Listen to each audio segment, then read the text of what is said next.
नमस्कार। आज हम जानेंगे 14वें श्लोक का अर्थ। श्लोक 14। न मां कर्माणि लिम्पन्ति न मे कर्मफले स्पृहा इति मायोभिजानाति कर्मभिर्न स बध्यते। श्लोक का अर्थ, कर्मों के फल में मेरी स्पृहा नहीं है, इसलिए मुझे कर्म लिप्त नहीं करते। इस प्रकार जो मुझे तत्व से जान लेता है वह भी कर्मों से नहीं बंधता। कर्म करने वाले मनुष्य में ममता, आसक्ति, फलेच्छा और अहंकार रहने के कारण उसके द्वारा किए हुए कर्म संस्कार रूप से उसके अंतःकरण में संचित हो जाते हैं तथा उनके अनुसार उसे पुनर्जन्म की और सुख दुखों की प्राप्ति होती है। यही उसका उन कर्मों से लिप्त होना है। यहाँ भगवान उपर्युक्त कथन से यह भाव दिखलाते हैं कि कर्मों के फलरूप किसी भी भोग में मेरी जरा भी स्पृहा नहीं है, अर्थात मुझे किसी भी वस्तु की कुछ भी अपेक्षा नहीं है। मेरे द्वारा जो कुछ भी कर्म होते हैं सब ममता, आसक्ति, फलेच्छा और कर्तापन के बिना केवल लोकहितार्थ ही होते हैं। मेरा उनसे कुछ भी संबंध नहीं होता। इस कारण मेरे समस्त कर्म दिव्य है और इसीलिए वे मुझे लिप्त नहीं करते, अर्थात बंधन में नहीं डालते।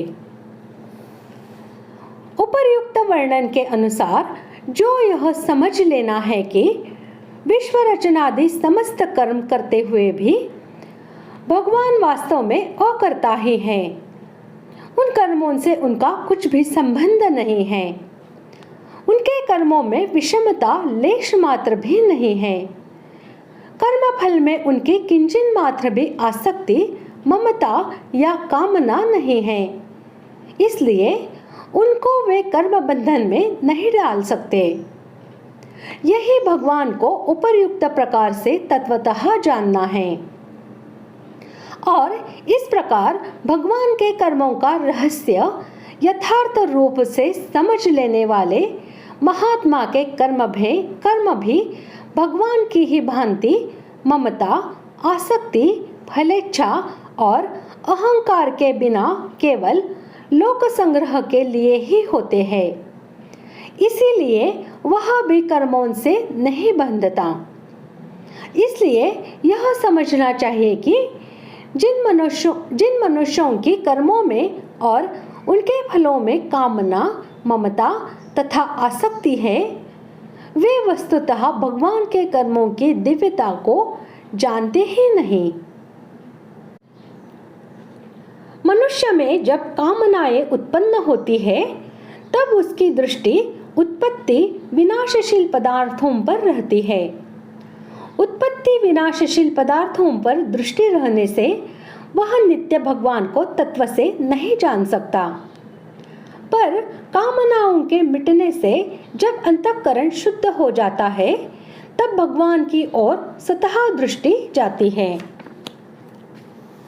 भगवान की ओर दृष्टि जाने पर मनुष्य जान जाता है कि भगवान प्राणी मात्र के परम सुहृद है, इसलिए उनके द्वारा होने वाली मात्र क्रियाएं प्राणी मात्र के हित के लिए ही होती है। भगवान तो जीवों को कर्म बंधन से रहित करने के लिए ही उन्हें मनुष्य शरीर देते हैं, पर इस बात को न समझने के कारण जीव कर्मों से नए नए संबंध मानकर और बंधन उत्पन्न कर लेता है। इसलिए कर्तापन और फलेच्छा न होने पर भी वे केवल कृपा करके जीवों को कर्म बंधन से रहित करके उनका उद्धार करने के लिए ही सृष्टि रचना का कार्य करते हैं। भगवान को इस तरह जान लेने से मनुष्य भगवान की ओर खींच जाता है।